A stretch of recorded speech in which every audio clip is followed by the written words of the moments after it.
I don't give a lot of writing advice to people, but when I did mentor writers, I felt the one piece of advice that was helpful was has been knowing has always been knowing the ending and being able to say, hey, listen, a character starts here and this is where they end emotionally. Welcome to Third and Fairfax, the official podcast of the Writers Guild of America West. I'm your host, Brian Gary. In our latest episode, Aaron Fullerton speaks with writer Brad Ingelsby, who's having a major moment with 3 current projects out right now. As creator and showrunner of the crime drama series Task, co-screenwriter of the wildfire survival film The Lost Bus, and screenwriter of the thriller Echo Valley. Listen and subscribe to Third and Fairfax on Spotify, Apple, or Libsyn, and watch us on the Writers Guild of America West's YouTube channel. And now, here's Aaron in conversation with Brad.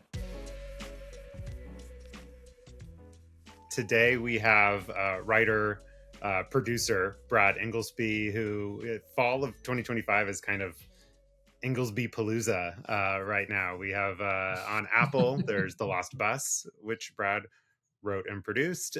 Task on HBO, the 7-part limited series, you also wrote and produced and show ran.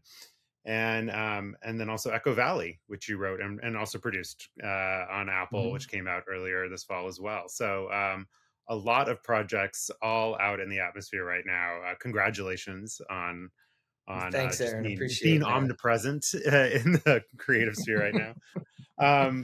Yeah, I would love to. I guess we can dig into the question that is all leads to, which is, should we all be so blessed as to completely permeate the market? But how did we end up with so much Brad at once? Yeah, I think, a little bit of it was a result of the writer's strike. We to give you a little bit of how these projects all ended up landing at the same time. Echo Valley, we were shooting actually, and we got shut down like so many other productions, and so that was actually. So we were actually shooting that a while ago, Aaron. God, I have to get my head around, almost probably 2 years ago now, and we were very, very close to completing that, and then the strike hit, and we shut down production like so many other productions, and because of schedules and weather needs, we ended up not being able to come back to complete the film for almost an entire year. And so Echo Valley would have come out much, much earlier, but we had to wait almost the whole year after we were shut down to come back and finish about 10 days, I think. And so Echo should have come out a long time ago, but it got held up and we had to go back and finish. And it just so happened that The Lost Bus and Task got started right after the strike. So those scripts were written and then the strike happened. So we were waiting. And then as soon as the strike ended, we were in pre-production making those. And so it just so happened that all these things kind of, all these events, happened, and then the post-production schedule of almost all of those projects happened at the same time. So it was a lot of post, at the a lot of post-production happening at the same time in my life, and then all the projects end up getting released about the same time too. So you've had a busy fall as well. Yes. Yeah. Well, thank you for thank you for making the time with us. Of course. I would love to talk about some of these projects individually, but I also can't watch your body of work. The projects we're discussing as well as everything from, there's also American Woman, Mayor of Easttown, The Way Back, that to notice some themes that continue to pop up among your writing. And I'd love to know a little bit more about why those themes pop up and what they mean to you. And I think one of the first things that just has always stuck out to me in all those is how much your stories really embrace and highlight non-traditional family structures. I don't think I've ever seen a Brad Ingelsby family that is a, husband, wife, and 2 kids. Like whether it's, you have deaths and remarriages and divorces and nephews and nieces and everything in between, and caretakers that aren't always the default caretaker. And I'm curious where that comes from, and why that seems to be such a mark of a Brad Ingelsby story. What's funny, Aaron, it's a good point. I come from a very traditional family structure. Had two parents who were still together, two brothers and sisters. A big Irish Catholic clan, like so many of them here in the part of Pennsylvania where I live. I So, wouldn't but guess I Pennsylvania. I figured you were, Yes, Mal. yes, Yeah, yeah. I am here again. I can't get it out of my blood. So yeah, I think I think a lot of the character or a lot of the family dynamics I'm interested in exploring come from my own fears and anxieties, especially as I would say now as a parent. And I think if you look at the last 10 years of my work, of the stories I've been interested in telling, they're almost always are always about a child and a parent, and a parent losing a child, or either to a death, or to a psychiatric disorder in some way. And I think a lot of that is just me trying to exercise my own fears and anxieties, and the job of a writer, I feel, is to put yourself in someone else's shoes. And also I think a deep appreciation for the parents in those situations, and really trying to appreciate how difficult it is, to get out of bed in the morning, um, and to be surrounded by so much joy and also so much heartache at times, and I've seen some of that in my own life. And so I think you mentioned the word caretaker, and I think that's a role, a job that I feel doesn't often get a lot of screen time. hmm And I really, in this story of Task, really, I kind of wanted to highlight the joy and the pain of that, and that was important to me. And I think I've always been interested in families, but also just going back to a movie that was a big influence on me was Boogie Nights. And that to me was a story of a non-traditional family, right? It was a found family story. And so I've always been interested in those stories of family. And mainly because I think people can access stories about family, that we all have some connection to a mom, a sister, a brother. And so you're able to tell stories that have a genre kind of tilt, but the emotional access point is the family dynamic. And I felt that way about Mayor, and I feel that way about Task specifically, is embracing the family drama, while also giving an audience the tension of a crime thriller. And so yeah, I don't know, I think exploring families has always been my way of trying to confront my fears and my own anxieties as a parent, as a son, and in telling these stories of these characters and these families, I get to examine that. Yeah, and I think you get to do it because they're untraditional structures. Um, the audience too doesn't have everything laid out for them right away when we Yep. enter these. We actually Yep. have to learn who these characters are and how they relate to one another. And I feel like you, in each case, you take the time to you don't you don't rush it. You let us live with these characters before we start to understand. Oh, Maeve is the niece. Oh, Yes. these children were adopted. All these different dynamics or something that that you let play out. That feels very intentional as well. Yeah, well, I like to, I don't like to give the audience everything up front. I like Mhm. that within within a crime thriller, which has its own set of, mysteries in terms of the plot engine. I want the family story to have, um, I want the family dynamic to have a few mysteries as well. Like we did this in Mayor. What happened to Mayor's son? We don't get that until the second episode. What happened to Tom's family? We don't get that till the second episode. And so um, I think so much of writing a show like these, like a Mayor or a Task, is when you give people information, not necessarily the information you give them, but when and how the information is delivered. And And are you saving little bits of information so the audience is constantly learning about the characters and is constantly being surprised in ways they didn't expect, and um, I think the way to do that is to know the characters and the backstory so well that you've armed yourself with enough of these little reveals along the way that then you go, okay, I know I have a lot of ammunition here.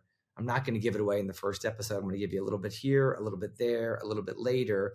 And what I like about that is the audience is constantly learning about the characters. Even in the 6th episode, the 7th episode, the 8th episode, they're still learning little bits about the characters, and that in its own way is a reward, right? The plot has its reward and reveals and the details of the detective case, but the character work also has its own rewards, and I particularly like those little character rewards along the way. Yeah, that leads to something I've heard a few people say. Actually, I want to talk, like, I guess this is really focuses on Task and Mayor of Easttown to some degree. Um, People saying it was somewhat with astonishment that I've heard some writers say, like, wow, it's really burning through story. It's really good. And there's a part of, I guess I get defensive on your behalf, which is like, it's the plot and the casework is moving really quickly. But if you think of actually where these characters need to get from beginning to end, it's not burning through that. Mm-mm. Um, and Nope. I guess I'd love to hear a little bit more about your more, I guess, holistic approach to some of the structure work, because it does feel like when you look at the casework, you really make sure that things are constantly moving. But Yep. when you give yourself the space to breathe with characters and make sure that, if even though everything can be really moving quickly around them in terms of development of plot, Mm-hmm. that their journey on their arc is one step at a time. Yes, well, that's exactly. So I would say two things. One is I actually like a lot of things to happen in each episode. I really, I've become in my own, you know, in my own watching of shows, I become really allergic to the kind of like I would call it a lull in the middle of a show, where you come to the 3rd episode, the 4th episode of a show, and Yeah. like one thing happens at the end and you're like, wow, I probably could have almost skipped that episode. I didn't learn anything new about the people. It advanced the plot in some small way. And so what we always say, is like, or what I always want out of an episode is to feel like, wow, that was a meal. Like a lot happened. And so I want there to be a lot of clues in the audience to be, to having to feel as if they're, well, I really need to pay attention to this. Like every episode needs to earn its place at the table.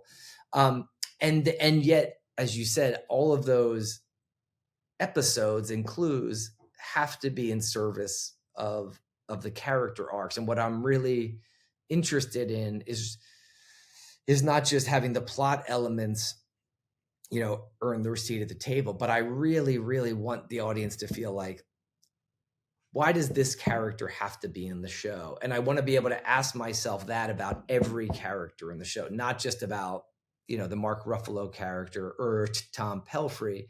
I want everyone to have a purpose in the show. And sometimes those arcs just take a little longer to, I'd say, blossom. And yet I know where they're going to go. And in the case of Task, I feel like all the arcs have led to this huge confrontation in the woods where I think I can answer that question for every character in the show. Okay, so in the case of Lizzie, she was afraid and now she shows courage. In the case of Tom, he's been sleepwalking through life in the case, and then he gets up the courage to get in a fight with Perry and beat him up, and everything after that, he's a kind of different man. He's activated. And so I like having a lot of plot elements because I feel like an audience can't take an episode off, if that makes sense. They have to come to every episode and feel like, wow, there's a lot happening. And this was, it felt like, every scene mattered in some way. I'm always saying, how does this scene matter? It can't just be repeating a beat, or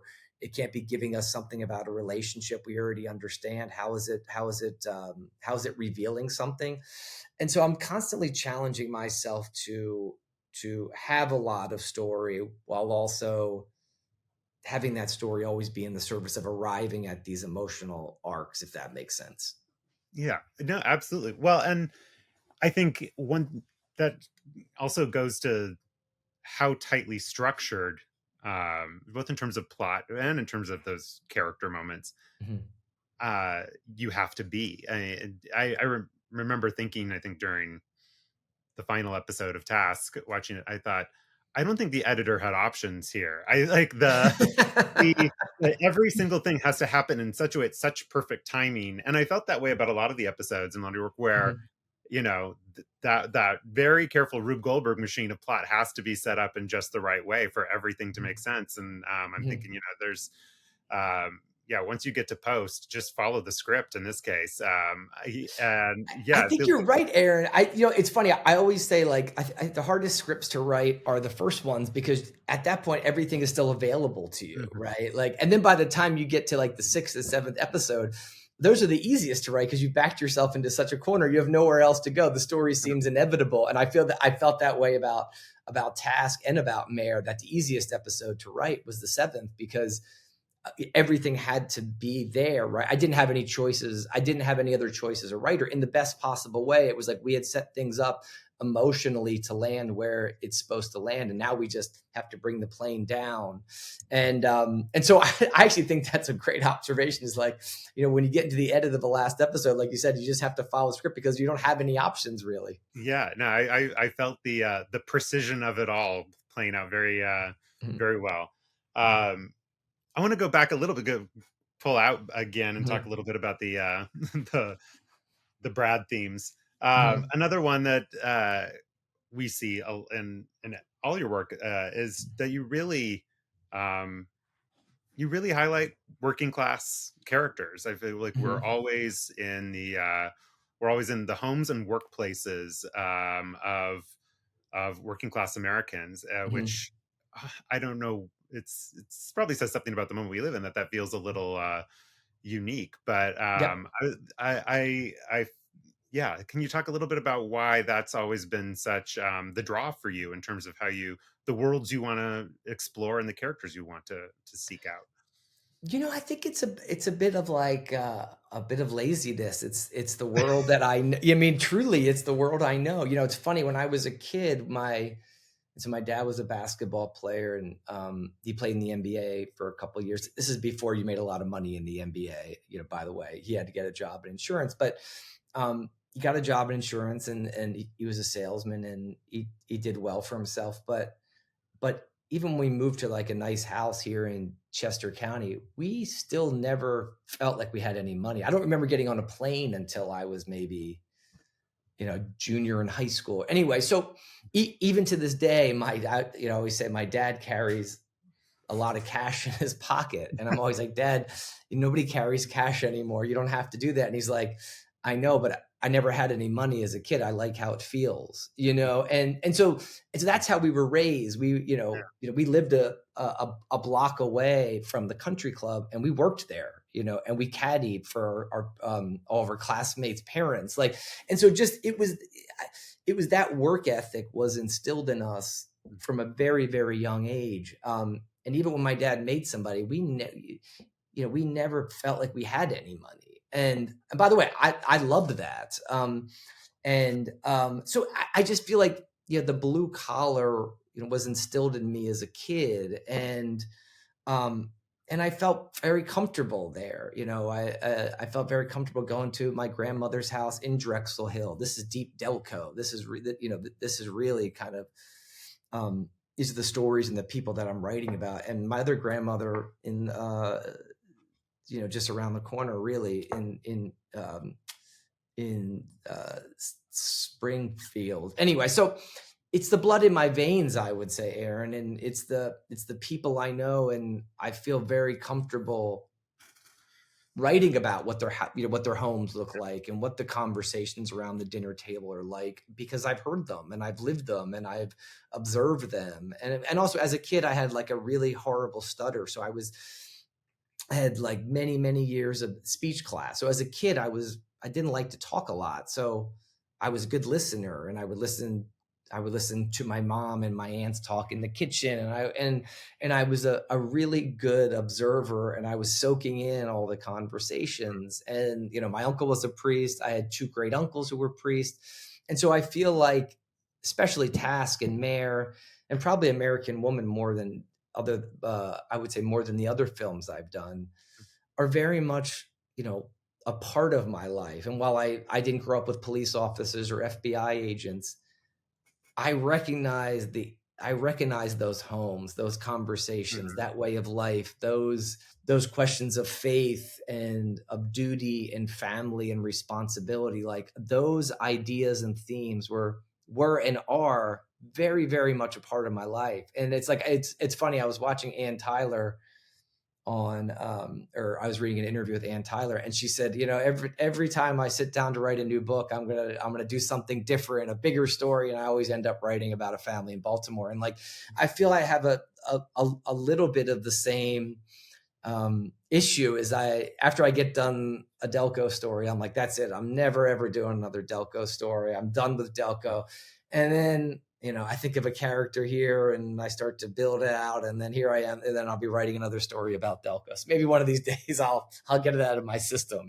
I will say, on behalf of all audiences, we're fine with you continuing to do Delco. It's working for us. And I think after that answer, maybe you can now say it's not laziness. Yeah. Just incredible observance and loyalty. And I think connected to all of that is something else I notice in Task and Mare, but also in Lost Bus actually quite a bit too, is that when your characters, their talents and skill, whether they're trying to save somebody or solve something, all really comes from that like boots on the ground awareness and the actual the work. I don't think your characters are ever on computer screens. Yes, they're checking in to see where someone's cell phone pinged or whatever, but I feel like I never have to worry about the word cyber coming up in a script. No. It's all about like what can almost be experienced viscerally for the Yes. characters, and obviously that's very much the story of Lost Bus. I'd love to hear more about that too, and how that's such a way you approach things, and how much of a conscious choice that is. Yeah, I think it is a conscious choice, because I know so little about cyber and internet, and it's like, it is. If you ask anyone who works with me, I am the least tech savvy human being ever. So I think it's sort of write what you know, and I absolutely do not know that world. I mean, but also I also think I have an allergy to that stuff on screen, right? It's very, very hard to make that, in my opinion, it's very, very hard to make that stuff interesting, right?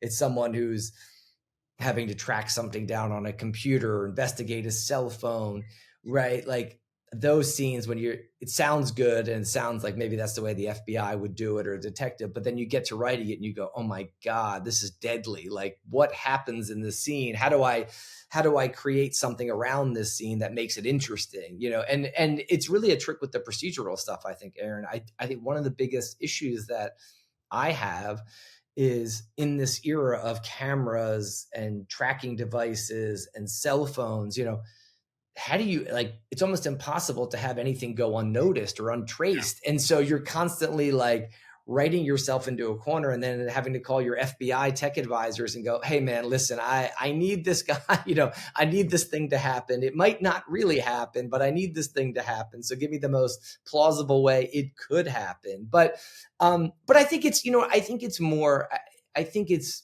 overall, it's an interest in character. And whenever I can do something, as you said, with boots on the ground, with an interaction with another human being that could illuminate a part of the character in a way that we haven't heard before, I'm always looking for opportunities to advance the plot, but also deepen our relationship with the character. And often that isn't achieved through a computer screen or a device or something, right? It's much more interesting if you're trying to get a clue out of another human being who can say about a character, oh, I remember you from that case, or you weren't good at this, or they're not, and so it's like, I love when a scene is able to do two things at once. It's giving you a clue that in some way moves the ball down the field. And a story like A Task or Mayor needs those scenes because it has a procedural element, and audiences are coming to this show for that procedural element.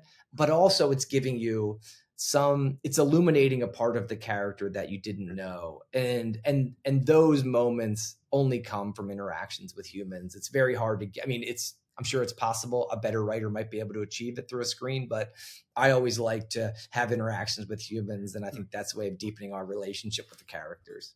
Yeah, well, and I think if I may Mm-hmm. reparaphrase to some of what you just said, when you have a character working against another character, there's so much more opportunity for characters to make choices, and therefore Totally. that's where the drama exists. That's where you're going to learn something. A character on a screen, there's a lot fewer choices in terms of what you can 100%. click and type. 100%. Yeah. And Yep. there's clearly not a screen to be found, but lots of choices to be made. And in The Lost Bus, Mhm. in which you have a literal pressure cooker of a situation. For those who don't know, based on the true story of a bus full of children and the bus Mhm. driver amidst in the Paradise Fire. Mhm. I would love to hear about the kind of the origin of that product, or not that film, and Mhm. also correct me. That's the only time you've written something based on a true story, right? So I actually wrote one other true story, Our Friend, that was based on a Esquire Okay, right, article, and right. and that was the only one. That was the only other one I did. Okay. But this was and so this had a kind of a funny way of getting to me, Aaron. I got this art. It was an article. I think um, it was originally sent to me as an article, and Lizzie Johnson wrote a book about the Paradise, California fires.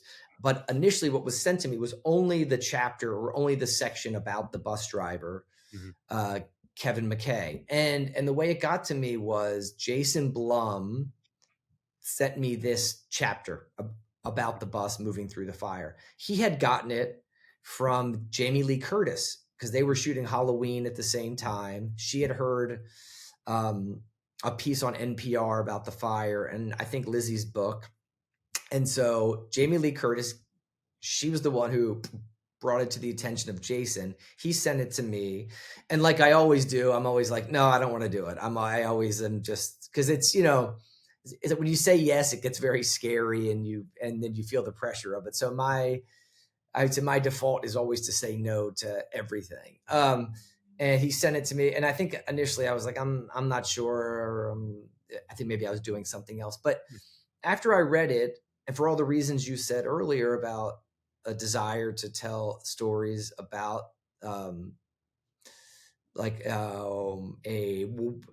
would say working class community, blue collar people, it stayed with me. And so I talked to Jason and I said, listen, I'd love to meet Kevin and Mary. I'd love to meet the real people. And let me see what I can access in my conversations with them. I need to find my emotional way in. And so I flew up to Paradise, and it was me and Jamie Lee Curtis came with me, and we stayed there for a couple nights. And we met with Kevin and Mare, and we talked to them, and we drove the streets they drove on that day, and we got in the bus, and we got in the actual bus, and we went to the depot. Wow. Yep. And so we made the rounds, and what really resonated with me, I just loved Kevin and Mary. They're just really great people, and after talking to Kevin, I felt like I could access a father and son story. That I felt like that was the way into the story. That obviously there was a element of a thriller here, the bus having to escape the fire, the kids in danger. But my emotional access point was a guy who is struggling with his father's death and also is now struggling with he's making the same mistakes that his father made. And it's through the gauntlet of this fire and this drive out of town that he's able to, to make peace with his father in some way. And also is able to look at his own role as a father and his own mistakes as a father and hopefully change that in some way. So that was what I was able to, and there were very, very specific stories that Kevin told me on our trip up there about a ring his father gave him, Aaron, and having to go back to the place where his father built the house that they lived in and seeing it it destroyed. And so there were a number of little stories within his tale that I felt I could, like, I had some anchors there. I could anchor the story in these emotional scenes. And Jason said, hey, listen, I'll let you write it the way you want to write it. And so I wrote it. I wrote it for Jason, and we sent it to Paul. He jumped on, and he brought his own he brought his own ideas to the script, which I think that added a ton of scope and urgency and pressure, which is what he's so amazing at. I was curious about that. Yeah. Yes. Yeah. And so I think, I would say my earlier drafts were more about the bus itself and the kids on the bus. And then when I gave it to Paul, he had so many great ideas about, well, I think the bus has to be moving a bit more. And he added a lot more of the firefighters engaging with the fire. And he just made it a much larger movie, I feel. And he does what he does so well, which is to put you in that place, in that moment, in that bus. And it's a very tense film. And that's a credit to Paul's immense talent. Yeah. As there's one word to describe the work of Paul Greengrass, it's urgency. So yeah, Yes. that certainly came through. I was curious at what point he started contributing. Mhm. I also, I've heard, because I can't not watch a good featurette on HBO. And I remember both, it struck me both with Mare and with Task that actors had mentioned that they received all the scripts before for the whole series before signing on, which in my experience, that's highly unusual. And I'm curious a little bit about how much that process is something you've fought for, something you how you and HBO have come to this kind of system that seems to be working out really well. Yeah, I think if I've only done 2 shows now, but I'm sure if you asked anyone who's worked on a show, and maybe you could speak to it, but like, I think in a perfect world, you would want to have all the scripts done, so you go into it knowing where the entire story goes. Now, that often isn't practical, especially when you're doing multiple seasons, and after one season ends, you're having to ramp back up. I think we've had the luxury of having a lot of time to develop the story before we had to shoot. It was just it was just luck. HBO wasn't pushing us to start shooting. And I was able to take the time to actually write all the scripts. And I think, I would say what it does for me personally is when I'm on set, Aaron, I'm able to kind of be the guardian of the story. And if you're shooting out of order on any given day, sometimes you're shooting a scene from episode 1 and then episode 7 and then episode 5. And what's really helpful is for an actor to be able to come to me and go, hey, wait, where am I at in this scene? And I could say, well, you just found out that, your dog died and now you're really sad. And so you're coming into the scene looking for this and she's not giving you this, so I can be the kind of, I can be the advocate for the story at all times. And also it's really helpful when a production issue comes up, or, hey, we thought we could shoot the scene here, but we don't know if we can shoot it. Here's a great example. When we in Mare, we had a sequence where I think Mare's daughter went to a sorority party and her band was playing at a sorority house, and it was like a raucous party. And during this party, she meets this girl and sort of has a little interest, has a little love interest. And then we got hit by COVID. So when we came back on Mare, they're like, there's no way we can have a sorority house party with hundreds of people. So how do you make that scene work? And again, like at that time I knew the story so well, I just thought, well, I just need her to meet somebody and have a love interest outside of her present relationship. And so we centered it around like a college radio station. They go in to play on a college radio station, and the girl who's a DJ, shows some interest in her. And so you get out of the scene what you always wanted, but it's just a different level of scope and size. And that's so, but I think those decisions and choices are much, much easier when you have the whole story in your head, because you know exactly what you need out of each scene and how it impacts a scene in the next episode, and how it ripples into the next episode, And so I think I love knowing the story even before we get on set, just because it's easier to make all those decisions. And when you have to pivot, you're emotionally aware of the needs of every scene and how every scene impacts scenes in the future episodes. And so in a perfect world, I would have every script written before day one of production. I hope I'm able to do that for every project, but maybe there's going to come a time where I'm still writing away on the last few episodes, as we're shooting. Yeah, well, I just to not even start the casting process till all those scripts are written is I think a luxury, but also I think clearly it's speaking to the talent in a really profound way. At least if I'm to believe the HBO featurettes, which are that they get to understand not just where their character starts, but where their character ends, and get to kind of really digest the arc as a whole, as opposed to just kind of just a little promise of what might be to come. So clearly, that's paying off in that regard. Before we get to some rapid fire questions, which is our new Third and Fairfax way, a couple things I just also wanted to ask about is I want to ask about the birds, Brad. I want to know, and not just birds. I mean, we also, Echo Valley had the horses, but between the chickens, the sparrows, all we get a lot of lovely bird imagery in Task, and it all feels very meaningful. So I'm curious a little bit more where the birds are coming from. Oh God, I almost fell out of my chair. It's funny. I got to be honest, Aaron.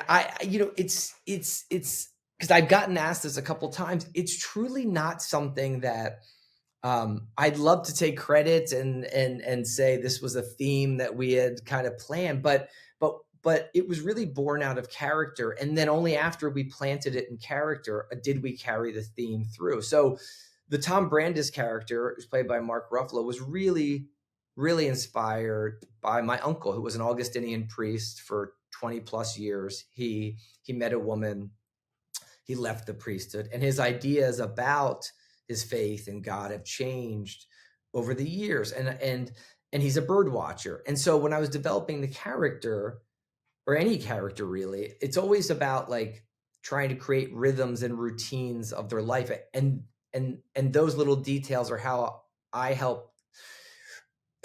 would say they help me understand a character. And so the birds, it was just a character beat and a rhythm in that character's life that I felt was true. And just like the Phillies Cup and the swirling of the drink. And so that's how I construct a character, is a lot of these little details. And so it wasn't as if I started Task saying, oh, I want to have a theme about birds. It was actually like, I want to ground the story in these two men, and I want to get to know them in such a full way. And a part of that getting to know them was just to build out the kind of small rhythms and routines of their life. And I just felt like Mark was a bird watcher. And then after we planted him in that routine, then we said, okay, how do we stretch this? This is really interesting. And it's a detail that we like. And it seems like something a priest would do. And then we stretched it into a theme. And that story about the vagrant, that came from my uncle saying, oh, I found this very special bird in my backyard. And then I thought, okay, well, how can we use this as a theme? It's a part of Tom's life. It helps define him as a character. Well, then how do we weave it into the story in a more interesting way? And I felt like, when they were in the car together, Tom could try to bridge the gap in some way by inviting Robbie into his own life and his own passions and his own hobbies, while also trying to get a message across, which in that case was, you don't have to do this. It's not going to end well.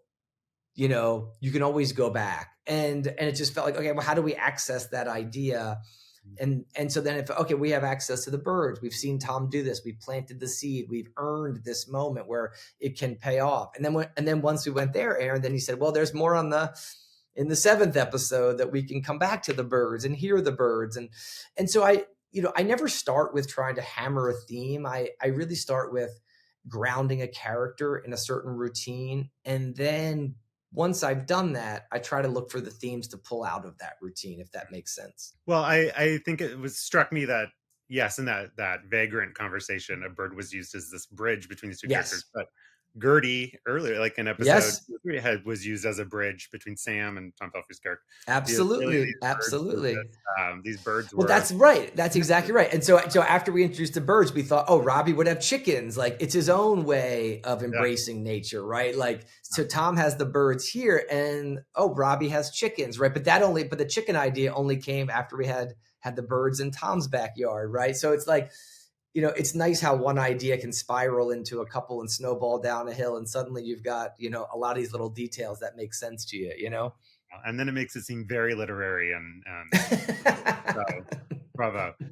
I hope not in a pretentious way, but I'll take it. In a very deep way. No, it's really effective. And I also, but one more question before we get to the rapid fires. Yep. I just want to know your stance on William Warden and the tasks of grief that come up, and I think it's something that struck me as well when we kind of get this sudden surprise that the title of the show has multiple meanings. You know what? It's funny though. I didn't know that. Like, I didn't connect it. I mean, I've gotten some of the Richard Rohr stuff, and I've read Rohr's stuff because of my uncle, and I got into the Universal Christ. That was a book that I read, and we put that in. But I didn't. I mean, even that, and I know Rohr has some stuff because I think someone sent me an article about a task within a task. But I have to be honest, I can't claim that we wanted it to have all these double meanings. Truly, like, I definitely wanted to get in. And, I think at the end, there was a lot of Merton in the last episode that I won't spoil. A lot of the conversation with Daniel and Tom, it came from some of the Merton stuff that I'd read and that I was interested in. But also I really can't claim that Task was born out of, Roar or any of those. It was really just a name that it was kind of a temporary name, and we volleyed some other titles. And we always just thought, it was kind of one of those things, Aaron, once we got, it was one of those things where you say it enough in your head and then you kind of get attached to it. And then over time, someone throws out other ideas and you're still attached to it. Yeah. And I just felt like we never could beat it. And so I really would be lying if I claimed it came from any great inspiration or resource. It was just something that we sort of had it was a placeholder at first. And I think all of us sort of said, you know what, this is interesting. And it speaks to the show, and let's keep it, Yeah. Well, if at any point you decide that you do want it to have a special multiple meaning, this whole part of the podcast. Well, thank you for indulging me. Yes. And now you're going to indulge me a little bit more, just with some of our rapid fires, and feel free to just, punch out some answers here as quickly as you want to. Sure. What is one pitching tip that you'd love to share to the other Writers Guild members and aspiring writers? Oh my gosh, this is tricky. I'm the worst pitcher in the world, truly. But I think pitching tip, I mean, the one thing that I'm not a good pitcher, and if you look at my scripts and my stories, I don't think because I think the pitch works when you have a high concept. I think that, and I haven't had a lot of good luck with pitching, but I would say the times I've had good luck, it's been a slightly higher concept. And if you look at my stories, there's nothing particularly, if I were to pitch that to you wouldn't buy it at all. There's nothing particularly new or unique. I think it comes in the writing and the details and the relationships. But I do think the one thing that's helped me in pitches has always been knowing the ending and being able to say, hey, listen, a character starts here and this is where they end emotionally. And it's actually, I don't give a lot of writing advice to people, but when I did mentor writers, I felt the one piece of advice that was helpful was, it was to know your ending, because so many writers would, would come to me with an idea and say, I've got an idea. It's a great idea. And this is the first act. And then you kind of go, well, okay, well, where does it go? And I don't know, I'll figure it out. And what happens is you kind of, go down a very, very, very winding road. And so I think, when I've had good luck in pitching, it's been able to end the pitch by saying something really emotional. And the character, in the case of Mare, and then the character who hasn't been able to confront the death of her son has to go to the attic. And it's a very, very moving scene, and so I always feel like I've had good luck when I've been able to tell a very, very emotionally rewarding and rich story. And that sometimes comes with knowing your ending. Great answer. What's something you do to get rid of a writer's block? What's your trick? Dude, I just keep going. I've never had writer's block. I've always had like a plot block, or I can't understand a way through a story or a sequence or a detail or a clue. But I've never had the problem of sitting down and going, I can't create anything. I just can't and so I actually have a problem where if I can't solve something, I just have to sit there. Like I'm not the kind of guy that can go for a walk or take a vacation or, go clear my mind somewhere. I'm the opposite. It's like, if I can't push through, I'm only going to dig in even more. And, I think it was Stephen King who said, inspiration is for amateurs. The rest of us sit in the chair and get to work. And like, I've really taken that to heart. Like every morning I get up and sit in the chair and go to work. And when I can't solve something, Aaron, I stay in the chair even longer. All right. The only way out is through. That's exactly right. Well, that may have undone this next question, which is, what's the most unexpected place you've ever found inspiration for a script? Oh my gosh. Yeah.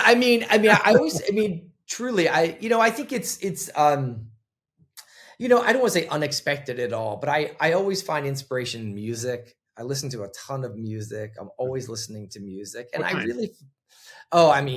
listen to so much. I listen to classical. I listen to rock. I'm a music hound. I love music, and I'm always, depending on the sequence I'm writing or whatever, whatever part of a story I'm in, I'm always listening to music. I'm always inspired by music. It's a big part of how I write. So I find a lot of inspiration in music, and I also find a lot of inspiration in just like observing people in very ordinary circumstances, like just at restaurants or just walking down the street. And I'm not one of those people that has to go too far to find inspiration. I've always found a lot of inspiration in observing and listening to humans. And again, I think that maybe comes from, my youth as a stutterer and not being, much of a talker and being totally content observing people. But that's usually where I find a lot of inspiration, music and just observing people. Yeah, it's a good habit for a writer. Mm-hmm. What is the best note you've received on a script? I don't know that I've gotten this once, but I always feel like, when I get the note, it's a good note, which is, go deeper. And I think that's always a note that hits me in a very profound way, which is like, okay, we don't know enough about the people. You need to go deeper. And that's where I feel like a word I always use is layers. Like, how do we build out the layers of the character? And it sort of goes back to what we were talking about earlier, which is like always learning something new about a character. And I think that, that sense of discovery happens when you have those layers in your back pocket. Mm-hmm. And so I always like to note, you got to go a little deeper. You got to go deeper with the character, and it's something that an audience feels. I think if you give them the layers, it just there's just a sense of knowing them in a much richer and deeper way, and that's really a note that when I get that note, it hurts me a little bit because I feel like, wow, I haven't gone deep enough. That's the one thing I feel like I can do is go deep. I'm not that good at many things, but I can go deep. But it's also one of those things where it's a note that I always take to heart, because I feel like at the end of a show, especially, what an audience is left with is a relationship to hopefully a large number of characters, but at the very least a few characters. And so going deeper is always going to help achieve a richer relationship with a character. Absolutely. And then finally, well, you already mentioned Boogie Nights, but I'm curious, what's one script you wish you had written? Aside from Boogie Nights, which is Yeah. which is maybe my all-time favorite, I would say Breaking Away, which I think won the Best Screenplay award. And I just always loved that movie. My high school gym teacher showed it to me, and it just it really resonates. And another movie that's in the same arena is Stand By Me. And I think as a kid I just valued the friendships I had so much. Yeah. And those were two movies about friendships in a very specific part of the country, right? They all had or both those films had a very, very specific sense of place, especially Breaking Away. And actually Breaking Away is the reason we have a quarry in Task. Is I've just always loved quarries, and that quarry was so iconic in that movie, and I've always wanted to have a quarry in one of my stories. And so when we came up with the character of Robbie, I felt like I finally have a character who I could believe would go to a quarry, and so we added the quarry, and so I would say Breaking Away is one that I wish I had written. Well, you get the most out of that quarry. Yes, a lot of shit goes down at that quarry. If it's going to be there, we have to pay it off, Aaron. Yeah, right? No, you don't. If you're gonna get the quarry, live at that quarry for a few days.